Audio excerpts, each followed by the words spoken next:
हरे कृष्णा। तो श्रीमद् भगवद गीता यथारूप अध्याय 18 और श्लोक संख्या 7। अध्याय का नाम उपसंहार संन्यास की सिद्धि। तो उपसंहार मतलब क्या होता है, बताएगा कोई वक्त? प्रभु जी, गीता का पूरा निचोड़ जी, तो हम क्या सीख रहे हैं? श्रीमद् भगवद गीता का निष्कर्ष। ठीक है, निष्कर्ष सीख रहे हैं कि श्रीमद् भगवद गीता वास्तव में कैसा तत्व है। ठीक है, आइए श्लोक का अध्ययन करते हैं। शिल प्रभुपाद की जय। नियतस्य नियते निर्दिष्ट कार्य का तू लेकिन संन्यासः संन्यास त्याग कर्मण कर्मों का न कभी नहीं उपदते योग्य होते हैं। मोहत मोहवश तस्य उसका परित्यागः त्याग देना तमसः तमोगुणी परिकीर्तित घोषित किया जाता है। तो श्लोक का उच्चारण करते हैं। नियतस्य तु संन्यासः कर्मणो नोपपदते मोहो तस्य परित्यागः स्थामशः परिकीर्तये। अनुवाद तात्पर्य। ऐसी डिवाइन ग्रेस भक्ति वेदांत स्वामी शील प्रभुपाद के माध्यम से शील प्रभुपाद की जय। निर्दिष्ट कर्तव्य को कभी नहीं त्यागना चाहिए। यदि मोहग्रस्त निर्दिष्ट कर्तव्यों को कभी नहीं त्यागना चाहिए। यदि कोई मोहवश अपने नित्य कर्मों का परित्याग कर देता है तो ऐसा त्याग को तामसी कहा जाता है। ठीक है, निर्दिष्ट कार्यों, निर्दिष्ट कार्य क्या होते हैं? देखिए, आज भगवान मतलब वो बुलाना चाहते हैं जो बिल्कुल समय के अनुरूप हो, है ना। भक्त लोग कभी कभी क्लास में नहीं आते और भगवान भी वही श्लोक बुलवाना चाह रहे हैं, है ना। नियतस्य, नियतस्य का मतलब होता है कि कितना हम नियमित रूप से भगवान के संपर्क में, है ना। निर्दिष्ट कार्यों कर्तव्यों को कभी नहीं त्यागना चाहिए, क्योंकि वो कार्य नियत कर्म क्या है? वो कर्म जो हमें भगवत भक्ति के लिए आगे बढ़ाते हैं, उनको नहीं त्यागना चाहिए। उनके लिए तो हमें, वो तो जीने की विधि है, मतलब वो आत्मा के धरातल की बात है। तो निर्दिष्ट कर्तव्यों को कभी नहीं त्यागना चाहिए। यदि कोई मोहवश अपने निहित कर्मों का परित्याग कर देता है, देखिए मोह, मोह मतलब प्रेम कहाँ है हमारा, कि हमारा प्रेम भगवान में है या फिर हमारा प्रेम संसार में है। तो मोह जहाँ ज़्यादा होगा वहाँ होगा प्रेम। जहाँ मोह ज़्यादा होगा कि हमें क्या कर्म करना है, हमें आध्यात्मिक में अपना मोह लगाना है कि भौतिक विषयों को उसमें अपना मोह लगाना है? आध्यात्मिक में प्रभु जी। तो वो जो मोह है ना, और ये शुरू कब होता है? ये जो निर्दिष्ट जो कर्म है वो शुरू कब होता है? जब हमें क्या होती है, श्रद्धा होती है। सुना है ना श्रद्धा शब्द? तो श्रद्धा, अच्छा किस किस भक्त में श्रद्धा है? हरि बोल। हरि बोल। और भक्तों में श्रद्धा नहीं है, इसका मतलब प्रीति भट्ट माता जी को छोड़कर। तो क्योंकि या डरते हैं कि श्रद्धा अगर हरि बोल बोल दिया तो अगला प्रश्न क्या होगा, उसको सहन करने की शक्ति नहीं होगी, क्योंकि पहला पूछा जाता फिर अगले माले में फंस जाते हैं। तो आप सभी भक्तों में श्रद्धा है तभी तो सुन रहे हैं ना। तो श्रद्धा है कि नहीं है?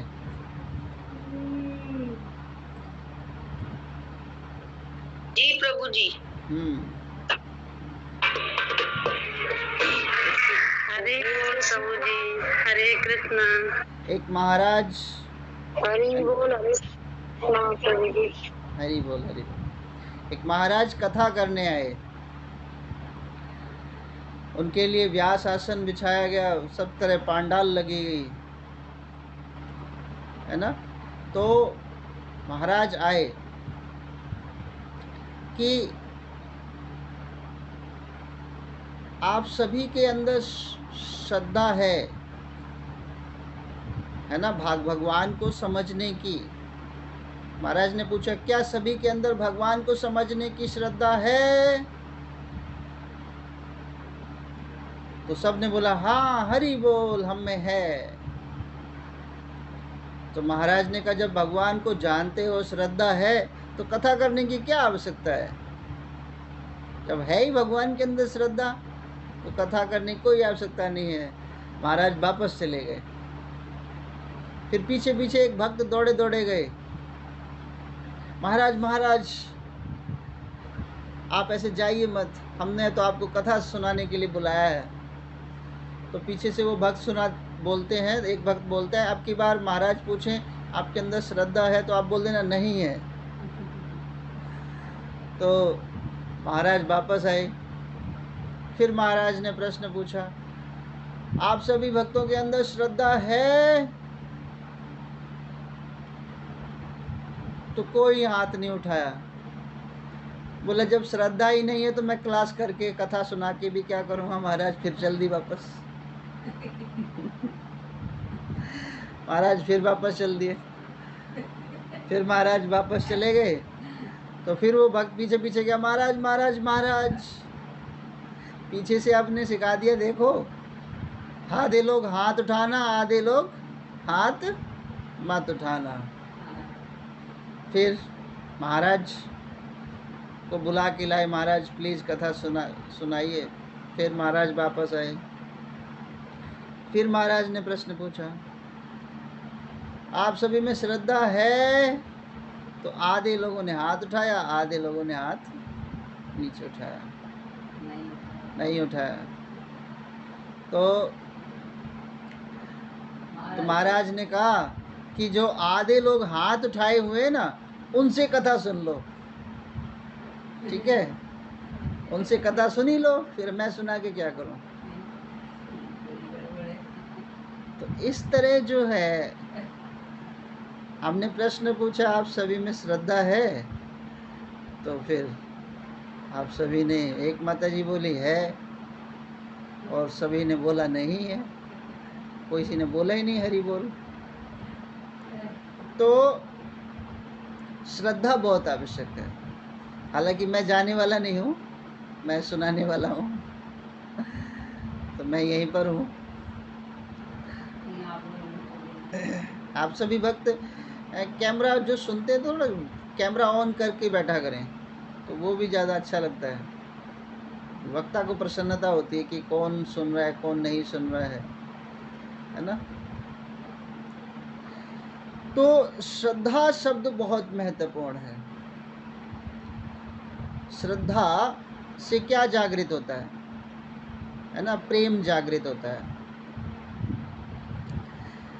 एक आचार्य बताते हैं, श्रद्धा जन होए भक्ति अधिकारी, श्रद्धा जन होए भक्ति अधिकारी। तो जिसके पास श्रद्धा है उसको भक्ति करने का क्या है, अधिकार प्राप्त हुआ है। श्रद्धा है तभी तो भक्ति करने का अधिकार है। तो वो श्रद्धा जो है वो कैसे आती है, जब श्रद्धा होती है तो व्यक्ति क्या करता है, साधु संग करता है और भजन क्रिया करता है। जब श्रद्धा होती है तो साधु संग, भजन क्रिया। भजन करने से क्या होता है, जब भजन करता है तो अनर्थों की निवृत्ति होती है। जो अनर्थ होते हैं है ना, उसकी क्या होती है, निवृत्ति होती है। और फिर निष्ठा जागृत होती है, फिर रुचि जागृत होती है, आसक्ति जागृत होती है, भाव प्रेम जागृत होता है। ये सारे शब्द कहाँ से शुरू होते हैं, श्रद्धा से ही शुरू होते हैं, है ना। लेकिन इसकी शुरुआत सिर्फ और सिर्फ कैसे होती है, श्रद्धा से होती है। प्रेम की शुरुआत जो है वो भी श्रद्धा से होती है। अर्थात श्रद्धा नहीं है तो प्रेम की शुरुआत ही नहीं हो सकती। नित्यानंद प्रभु के भजन में आता है ना, जाति धन विद्या बल ना करे अपेक्षा। जाति धन विद्या बल ना करे अपेक्षा। जैसे भौतिक संसार में व्यक्ति की पहचान के क्राइटेरिया क्या है, जाति, है ना। श्रील प्रभुपाद की जय। भगवान कृष्ण का इतना सुंदर माता जी दर्शन करा रही हैं, थैंक यू सो मच।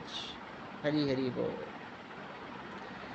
तो नित्यानंद प्रभु बताते हैं, जाति धन विद्या बल ना करे अपेक्षा। जाति तो भौतिक संसार में पहचान क्या होती है कि आपकी क्या जाति है, आप कौन सी कास्ट के हो, ये पहचान है भौतिक संसार में।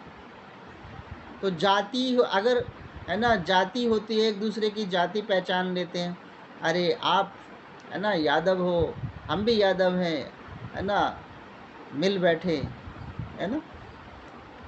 उसी तरह पंडित से प्रेम करना शुरू कर देता है, ठाकुर से।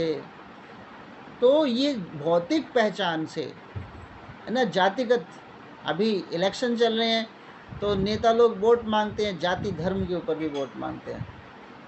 तो इस तरह भौतिक संसार में पहचान क्या होती है, जाति से होती है। जाति धन, है ना, जैसे कोई धनवान है तो सब उसको बोलते हैं, अरे भाई उसका संग करो, है ना।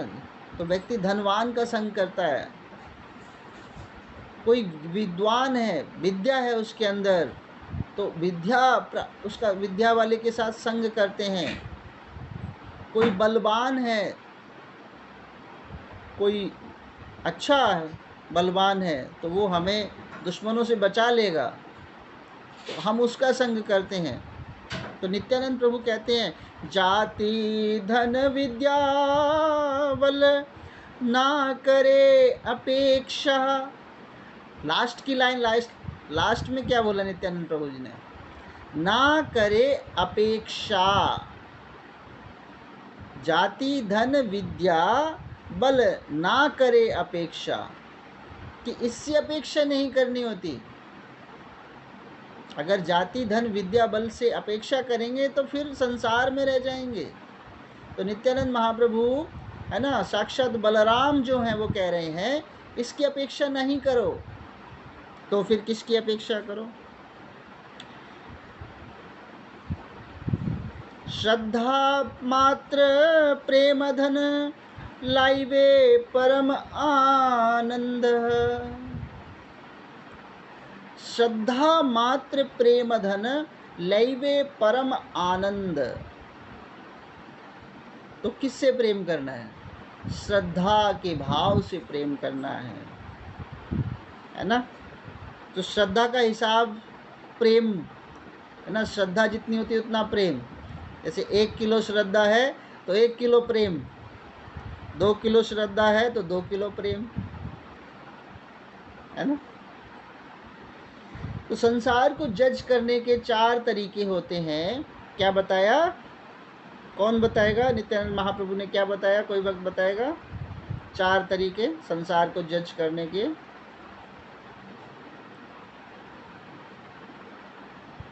संसार को जानने के 4 तरीके क्या क्या बताए? हरे कृष्णा प्रभु जी। अब प्रभु जी मतलब जाप धन विद्या और एक प्रभु जी और आपने कुछ बताया था प्रभु जी, मतलब फिर इनसे उम्मीद नहीं करनी चाहिए, ऐसे कुछ आपने लास्ट में कुछ बोला था प्रभु जी। ठीक है माता जी का 3 तो ठीक है, 1 भूल गई माता जी। चौथा क्या बताया?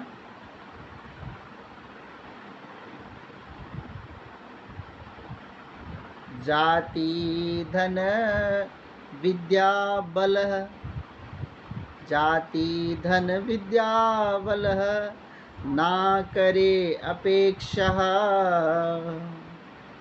इसको लिख लीजिए, जाति धन विद्या बल ना करे अपेक्षा।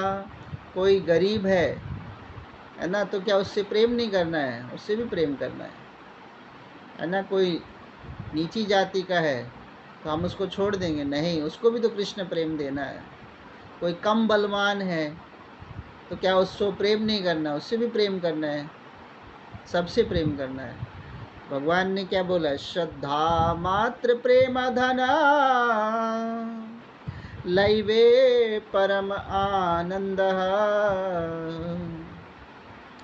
तो श्रद्धा मात्र प्रेम धन होने से लैवे परम आनंद, तो वहां पे परम आनंद की प्राप्ति होती है ना। तो ये जो हमें समझना है कि हम इससे परम आनंद की प्राप्ति कर सकते हैं। तो भगवान में श्रद्धा कैसे होती है? देखिए, जैसे एक नाव डूब रही थी। क्या होती है? एक नाव जो थी ना डूब रही थी, तो एक साधु नाव में बैठे हुए थे। तो बारिश हो रही थी, तो साधु ने क्या किया?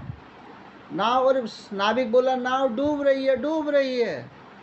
तो साधु ने क्या किया है ना, नदी से पानी भर भर के नाव में डालने लगा। नदी से पानी भर भर के नाव में डालने लगा। तो सब बोले अरे एक तो नाव डूब रही है और ये साधु पागल हो गया है। ये साधु क्या कर रहा है? ये तो नदी में, नाव में पानी और भर रहे हैं, हम तो पानी निकालने का प्रयत्न कर रहे हैं, और ये जो है ना साधु पानी डाल रहा है। तो इस प्रकार जो है थोड़े समय बाद नाविक आके बोला कि अब हम सुरक्षित हैं, नाव नहीं डूबेगी। तो फिर साधु नाव में से पानी भर भर के बाहर डालने लगा। तो नाविक आया साधु के पास, ये क्या कर रहे हो आप? जब हम डूबने वाले थे तब आप नाव में वापस पानी डाल रहे थे, और जब हम नहीं डूब रहे हैं तो आप पानी निकाल रहे हैं, ये क्या बात है? तो साधु ने बोला कि जब नाव डूब रही थी आपने कहा तो भगवान चाह रहे थे हमें डुबोना, तो मैं भगवान की नियति में क्या कर रहा था? मदद कर रहा था। भगवान को ज़्यादा कष्ट ना हो डुबोने में, तो मैं क्या कर रहा था? भगवान की कृपा को ले रहा था, थोड़ी कृपा मिल जाए, भगवान को परेशानी ना हो, डूबने में मदद मिले। और जब नाव डूबी नहीं तो मैं समझ गया कि अब भगवान की जो है, भगवान की नीति नहीं है हमें डुबोने की, तो हम भगवान, तो जैसा भगवान चाहे वैसा, इसको बोलते हैं श्रद्धा। ये श्रद्धा होनी चाहिए। लेकिन हमें श्रद्धा कितनी है? जैसे कहते हैं ना कि एक टच मी नॉट प्लांट होता है। टच मी नॉट प्लांट, छुई मुई का पौधा, किसी ने देखा है? किसी वक्त ने छुई मुई उसको छू लोगे तो मुरझा जाएगा।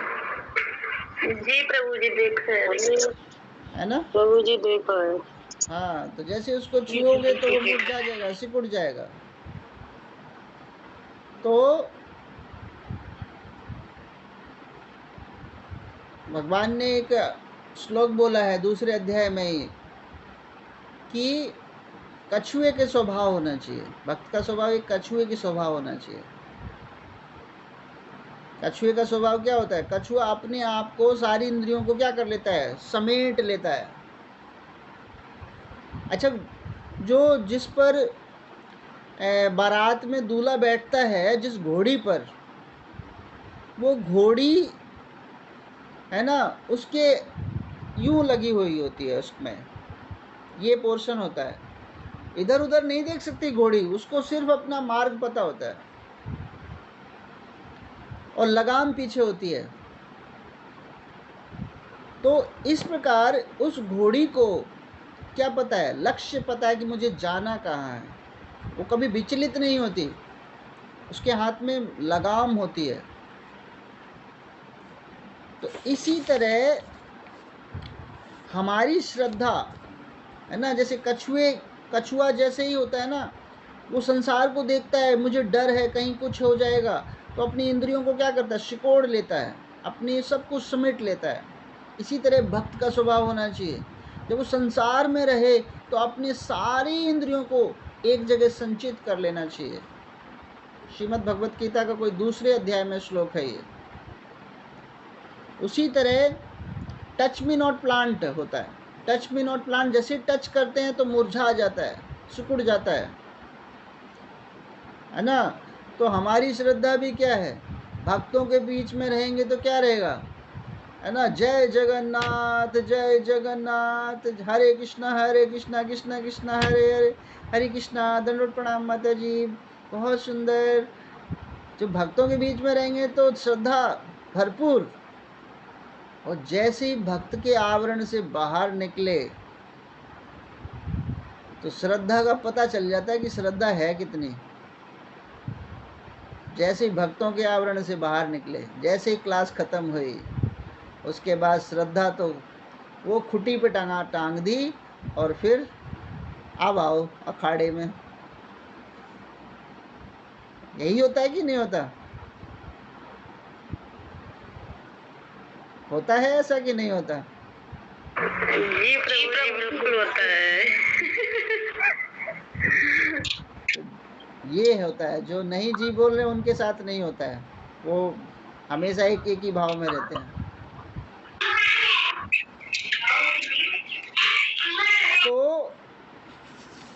तो हमारी श्रद्धा कैसी है? हम किस भाव में श्रद्धा है के भाव से जी रहे हैं, है ना। तो यहाँ पर जो बताया गया है निर्दिष्ट कर्तव्य, यदि कोई मोहवश अपने नियत कर्मों का परित्याग करता है तो ऐसा त्याग वो तामसी है, उसमें श्रद्धा नहीं है, श्रद्धा छोड़ दी उसने, मोह में पड़ गया है, तो वो तामसी स्वभाव है। तो हमें अपने निर्दिष्ट कर्तव्यों को कभी नहीं त्यागना चाहिए। मोह में आकर फिर ऐसे कर्तव्यों का परित्याग नहीं करना चाहिए। मोह भी वहीं पर है, मोह भी कृष्ण प्रेम है। अब जब कृष्ण प्रेम नहीं है तो मोह जो है वो क्या है? दिखावटी मोह है। आप संसार में आजमा के देख लीजिए, जो भगवान की भक्ति नहीं करते वो संसार से प्रेम जो करते हैं वो लोभ और लालच से करते हैं। उनके अंदर कहीं ना कहीं त्रुटि है। इसलिए कहा जाता है कि अगर जो व्यक्ति भगवान से प्रेम करता है तो वो संसार से भी प्रेम करेगा, और जो भगवान से प्रेम नहीं करता वो संसार से भी प्रेम नहीं करेगा। उसके अंदर लोभ लालच होगा, है ना। जैसे पति पत्नी से घर प्रेम क्यों कर रहा है? क्योंकि पत्नी उसके घर की साफ सफाई, देख रेख, बच्चों का और पैसे बचा रही है पत्नी, तो प्रेम है ना। और पति से प्रेम क्यों कर रहा है? क्योंकि वो धन कमा के ला रहा है, इसलिए प्रेम है। घर की व्यवस्थाओं को सही है। और जो बीच वाले जो बच्चे हो गए वो मालिक हैं। तो पति और पत्नी क्या हैं? नौकर हैं। पति पत्नी दोनों क्या हैं? मालिक नहीं हैं, नौकर हैं। तो सबसे बड़ा नौकर कौन है? पति है ना। तो हम मालिक वैसे बनना चाहते हैं, लेकिन है नहीं मालिक, नौकर हैं। और जो बीच में है बच्चे, वो मालिक हैं, है ना। क्योंकि वो क्या करेंगे? जो हम कमाएंगे वो सारा व्यय कहाँ पे होगा? बच्चों के लिए। और जो माता भगवान जो भोजन बनाती है, वो सारा व्यय कहाँ पे होता है? बच्चों के लिए। तो ऑल ओवर मालिक कौन है? बच्चे हैं। तो समस्त बच्चों की जय हो। तो सब मालिक हैं। इसलिए क्या करना चाहिए? हमें भगवान से प्रेम करना चाहिए, है ना। जब हम हैं ही नौकर, तो नौकरी करें, किसकी करें? नौकरी भी ऐसी जगह करना चाहिए जहां सर्वश्रेष्ठ मालिक हो, जहां पे सर्वश्रेष्ठ मालिक हो, संसार का मालिक हो, वहां पे नौकरी करनी चाहिए। छोटे मोटी जगह नौकरी नहीं करना चाहिए। आप सभी कहाँ नौकरी करते हैं? जहाँ सर्वश्रेष्ठ भगवान, है ना, हैं, उनकी नौकरी कर रहे हैं। अब बोले नौकरी कर रहे हैं, प्रभु जी उत्तम सैलरी मिलेगी, सर्व उत्तम सैलरी मिलेगी, वहाँ पर नौकरी कर रहे हैं हम लोग। जी माता जी जानते हैं।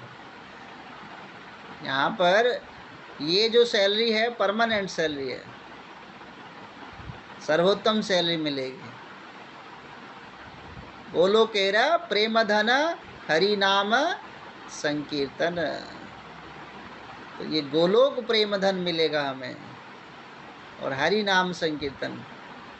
बोला दिख नहीं रहा गोलोक प्रेम धन, सैलरी दिख तो नहीं रही। तो जो भक्त ये प्रश्न करेंगे दिख नहीं रही सैलरी, इसका मतलब वो भगवान से भी प्रेम करना सीखे नहीं है। आपकी सांसें जो चल रही हैं वो सैलरी है, आपको कोई पीड़ा नहीं ले रहे हैं प्रभु जी, वो भी सैलरी है। आंखों से देख रहे हैं सब, वो सब सैलरी तो है प्रभु जी, आगे पीछे सब सैलरी है। हरि बोल। आप सुंदर सुंदर भोजन पा रहे हैं, सैलरी है। फिर बोलेंगे अरे प्रभु ये तो सैलरी जो है वो जो भगवान की सेवा में नहीं है उसको भी मिल रहा है।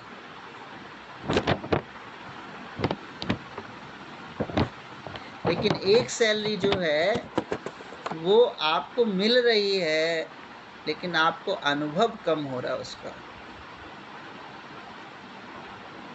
सैलरी क्या है?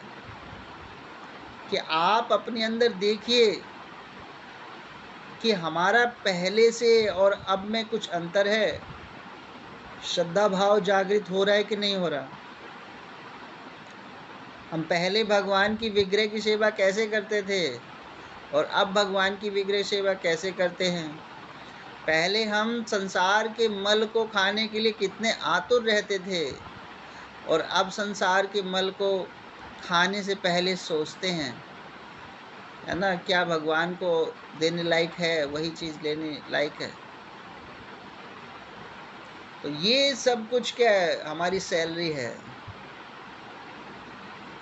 तो निर्दिष्ट कर्तव्यों को कभी नहीं त्यागना चाहिए, और यदि कोई मोहवश अपने नित्य कर्मों का परित्याग कर देता है तो उसे त्याग को तामसी कहा जाता है। तात्पर्य श्रील प्रभुपाद के माध्यम से श्रील प्रभुपाद की जय।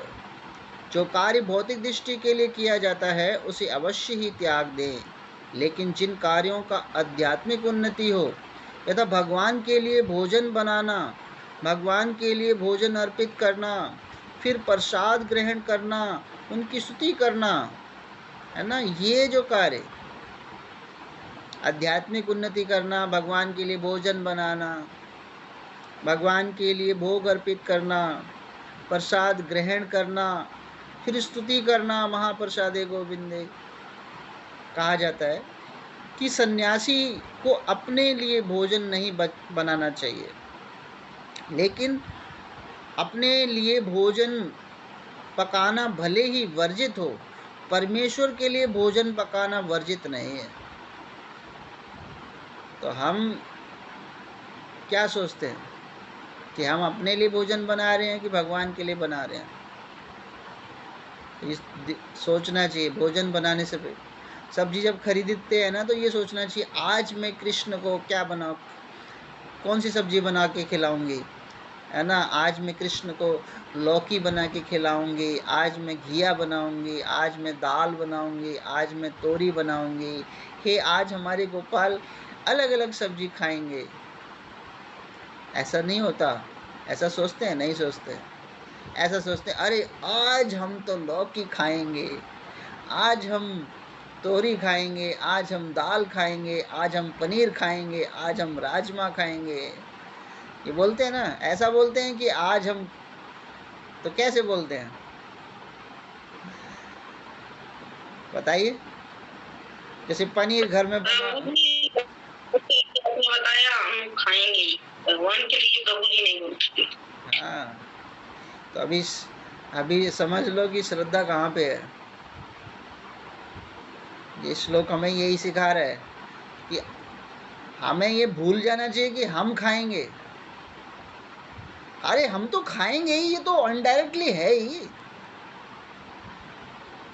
जो भी भगवान को ऑफर होगा तो हम भगवान के क्या खाएंगे? उच्छिष्ट खाएंगे, भगवान की जूठन खाएंगे। वो हमें प्रेम देगा। कोई व्यक्ति किसी के मतलब जूठा क्यों खाता है? क्यों खाता है? क्योंकि उसमें दोनों में प्रेम है। नहीं तो संसार में अरे तेरा जूठा खाओ, हट, हम तो अपनी अलग बना के खाएंगे। कभी कोई तो पति पत्नी में प्रेम ही इसलिए होता है क्योंकि वो अपना आप साथ में बैठकर खाना खाते हैं। कुछ पति ऐसे होते हैं कि अपनी पत्नी के लिए आधी रोटी छोड़ देते हैं, थोड़ी सी सब्जी भी छोड़ देते हैं, जानबूझ के छोड़ते हैं, अब मेरी वो खाएगी, है ना।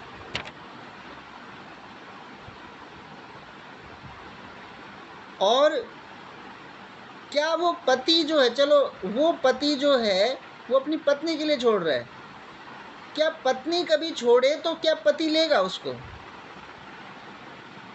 कभी उस पति से ये भी पूछना चाहिए, आप डेली मेरे लिए ये छोड़ देते हो, आधी रोटी एक और थोड़ी सी सब्जी, ये हमारी पत्नी खाएगी, है ना, क्या मैं छोड़ूं तो आप खाएंगे? तो पति कहेगा मैं तेरा जूठन खाऊंगा। समझो वहीं पर प्रेम नहीं है। वो छोड़ता नहीं है, वो ओवरलोड हो जाता है। ओवरलोड होने के कारण वो फिर छोड़ता है। वो प्रेम नहीं है।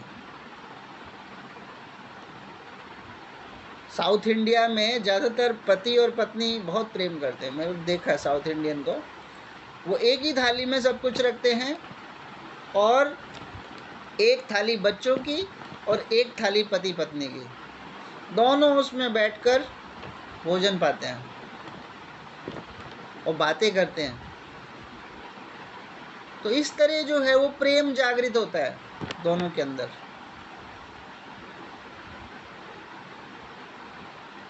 तो ये जो भाव है ये प्रेम का भाव है। तो भगवान का क्या लेना चाहिए? उच्छिष्ट लेना चाहिए। तो भगवान का उच्छिष्ट तभी तो लेंगे जब भगवान को देंगे, अर्पण करेंगे, तो भगवान अपना जूठन देंगे। तो ये भाव से हमें भगवान से प्रेम करना चाहिए। तो सन्यासी को कभी अपने लिए भोजन नहीं बनाता है ना। अब आप कहेंगे हम तो सब गृहस्थ हैं, हम तो अपने लिए बनाएंगे। सन्यासी निकल के कहाँ से आते बताइए? सन्यासी आते तो गृहस्थ से ही हैं, और तब आते हैं जब आत्म साक्षात्कार उनके अंदर पैदा हो जाता है, जब वो जान जाते हैं कौन किसके लिए कर्तव्य करना चाहिए। तो समझो हमें आत्म साक्षात्कार कब पैदा होगा? कितना हम कृष्ण से शुद्ध प्रेम कर पा रहे हैं, कितना हम भक्तों से प्रेम कर पा रहे हैं, कितना परिवारीजन एक दूसरे से प्रेम कर पा रहे हैं। दूध का दूध है और पानी का पानी है ना। तो अब साथ में बैठकर अगर पति पत्नी खाना खाएं, समझो प्रेम है। और केवल पति जूठा दे दे और पत्नी जब दे ना खाए, समझो प्रेम नहीं है, अधूरा प्रेम है। ऐसा प्रेम भी पाकर क्या होगा, है ना। फिर कहेंगे कि अरे हम भगवान की भक्ति करते हैं। देखिए, जो भगवान की नित्य भक्ति करता है उसको संसार के किसी की जूठन नहीं खानी चाहिए। क्योंकि संसार में जब हम संसारी लोगों की, जो भगवान से प्रेम नहीं कर रहे, उनका हम जूठन ले रहे हैं, तो वहाँ पर क्या है कि उनके जो कर्म हैं वो भी हमारे को लगेंगे। तो इस प्रकार जो है हमें क्या करना चाहिए, संभलना चाहिए, समझदार होना चाहिए।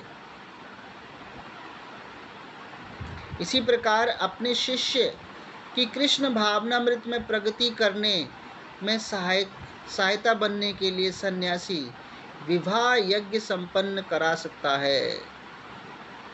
इसी प्रकार अपने शिष्य को की कृष्ण भावनामृत, तो सन्यासी जो है विवाह, अपने शिष्य का विवाह कराता है ताकि उसके अंदर कृष्ण प्रेम की प्रगति हो सके। यदि कोई ऐसे कार्यों का परित्याग कर देता है तो यह समझना चाहिए कि वह तमोगुणी है। जो भगवान को छोड़ देगा वो क्या है, तमोगुणी है। ये बहुत इम्पोर्टेंट है। भगवान की सेवाओं को छोड़ना और अपनी सेवाओं को सबसे ऊपर ला के रख देना, ये तमोगुण का लक्षण है। तो इस प्रकार जो है भगवान में श्रद्धा, भगवान से प्रेम, संसार से विरक्ति, यही तो समझना है। लेकिन हम संसार में आसक्ति कितना रखते हैं, क्योंकि संसार से हमें व्यवस्थाओं को बनाना है। जो व्यवस्था करते हैं उससे भगवान करते हैं। हम करने वाले कौन होते हैं? जो हमें मिल रहा है हम उसको स्वीकार करें, बस। भगवान की योजना है जो कुछ भी है।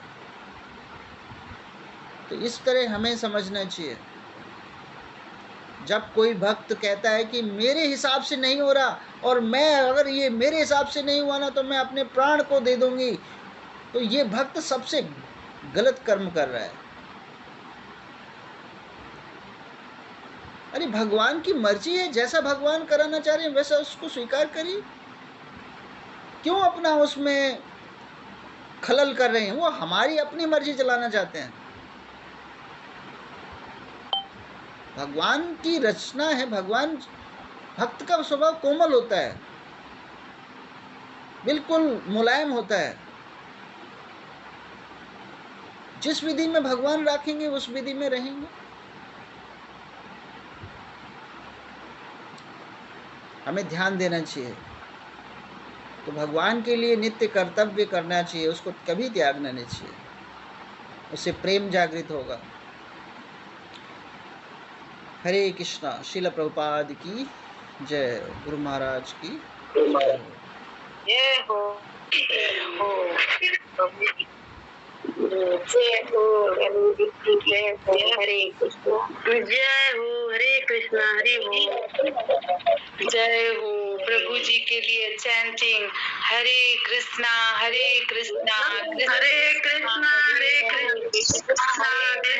राम हरे राम राम राम हरे हरे।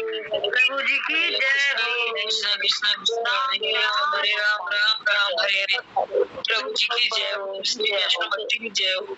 जय हो। हरे कृष्णा हरे कृष्णा कृष्णा कृष्णा हरे हरे हरे राम राम राम हरे हरे। जय हो प्रभु जी की जय हो। हमारी भाभी की जय हो। जी जय हो। हरे कृष्णा। हम लोग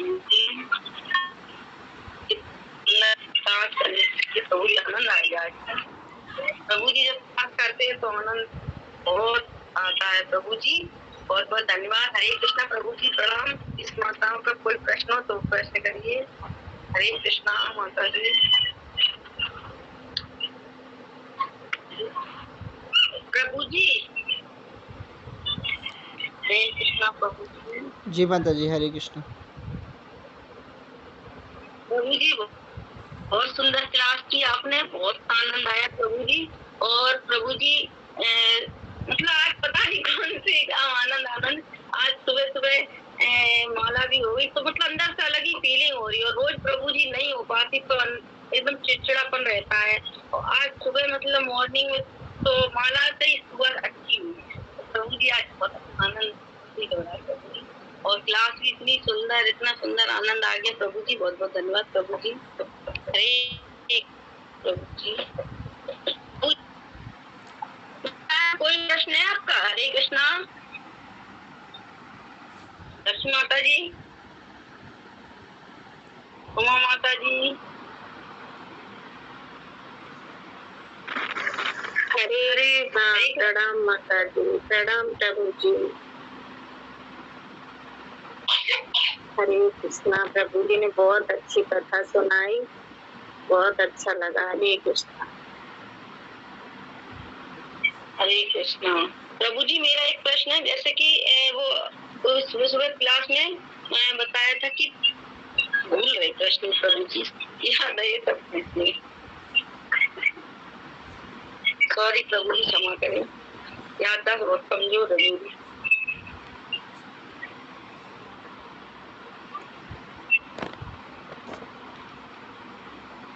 ठीक है। हरे कृष्णा। प्रणाम प्रभु जी।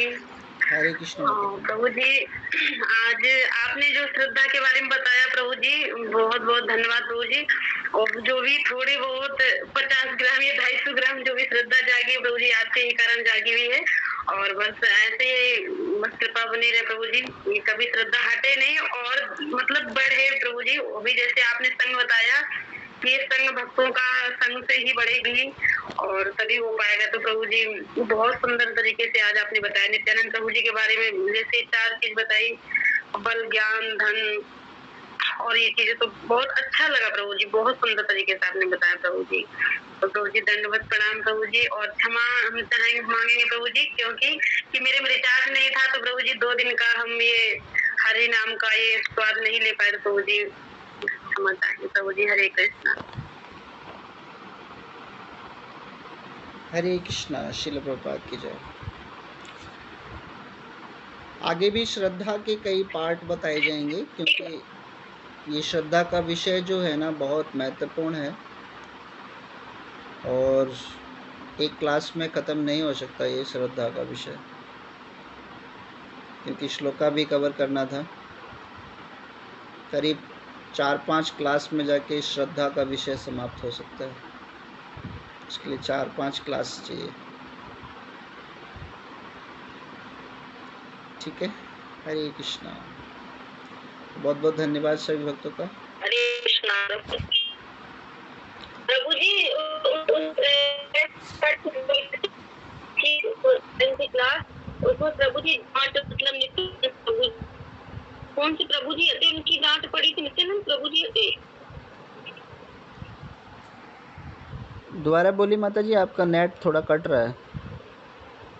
हरे हरे कृष्णा प्रभु जी। जो माता जी ने चैतन्य भागवत में बताई थी, जो नित्यानंद प्रभु जी मतलब जो अध्ययन किया था, मतलब प्रभु जी वो चीज मतलब किस उन्हें कहा था आपने मेरी पिताजी से डांट पड़वा दी, वो चीज प्रभु जी क्या थी वो लीला? वो चैतन्य महाप्रभु की लीलाएं हैं, कैसे कृष्ण प्रेम, एक भक्त जो है, वैष्णव भक्त जो है ना, डांट के फटकार कर ताकि कृष्ण प्रेम जागृत हो जाए। तो बहुत बड़ी लीला है वो कृष्ण प्रेम की। भक्त जो है वो तभी डांटता है कि जब लगता है कि कहीं एक भक्त दूसरे मतलब कहीं भौतिक आवरण में ना चला जाए। कृष्ण प्रेम का हमेशा जो रस है उसको पान करता रहे। तो इसलिए भक्त की क्या होती है, कृपा होती है जब डांट पड़ती है। उनकी लीलाएं हैं माता जी, उसमें उसको पूरा अभी वर्णन नहीं कर सकते, ठीक है, इस क्लास में नहीं कर सकते। जब आप भागवत स्टार्ट करना तो हमें भागवत मतलब प्रभु जी ला देना, मतलब भागवत वो सामने तक प्रभु जी अच्छी तरह मतलब गण कर पाएंगे प्रभु जी। हाँ जी माता जी। क्योंकि जैसे पहले गीता नहीं थी ना प्रभु जी, तो आपने जितने जो पढ़ाई थी ना तो वो समझ नहीं पाए, मतलब आ गई पास में तब आप मतलब सुनाते हैं, और फिर हम मतलब यहाँ से भी पढ़ते हैं तो फिर अलग ही समझ में आता है सभी। भागवत का पहला स्कंद जो है, सृष्टि जो है, उसको खरीदने का प्रयत्न करिए। और श्रीमद् प्रभु जी भगवत जैसे कि पहले ले ले प्रभु जी, और श्रीमद् भगवत गीता और जो है, भाग और श्रीमद् भगवत गीता समाप्त होने जा रही है।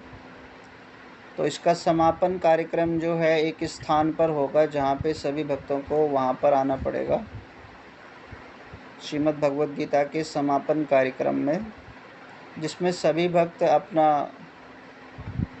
थोड़ा राशि का सहयोग करेंगे, तो उसमें हम भोजन की व्यवस्था कर सकें, है ना, ताकि भक्त लोग श्रीमद् भगवत गीता के समापन कार्यक्रम को अच्छी तरह समझें।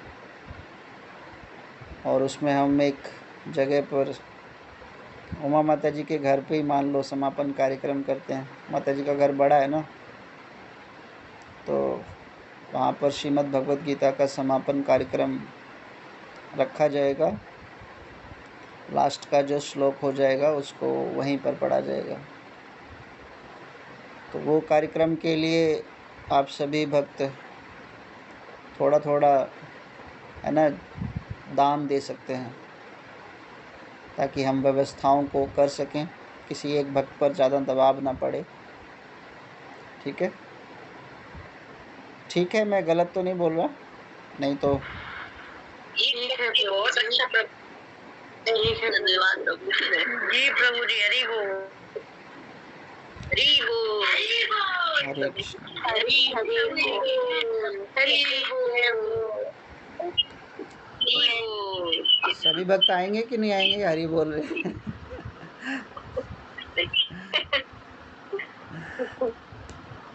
समापन कार्यक्रम में तभी लाभ मिलता है जब समापन कार्यक्रम में पार्टिसिपेशन करें। हरे कृष्णा। श्रील प्रभुपाद की जय हो। वाञ्छा कल्पतरुभ्यश्च कृपा सिन्धुभ्यो एव च पतितानां पावनेभ्यो वैष्णवेभ्यो नमो नमः।